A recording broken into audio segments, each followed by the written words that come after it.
Hey friends, if you wish to know the best Windows 11 settings for gaming, then please watch this video. I will guide you through the process. So right click on the start button and select settings from the menu. Wait for it to load. Go to system on the list on the left hand side and display in the right pane. Now scroll down. After scrolling down, you will find an option called advanced display. Click on it and make sure to check this box for dynamic refresh rate. I'll tell you why. You can change the refresh rate to the highest option here, but your game may require it separately, or simply select the highest one.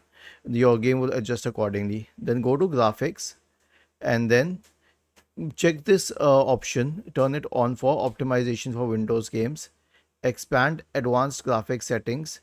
Turn the switch on for hardware accelerated GPU scheduling and turn the switch on for variable refresh rate.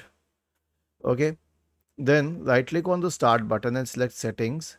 Go to gaming, go to game mode and turn the switch on for game mode.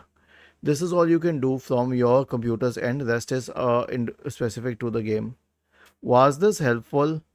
If yes, then please subscribe to the channel. If not, then let us know in the comment section of the video on how we could help you further. Thank you for watching this video and have a nice day.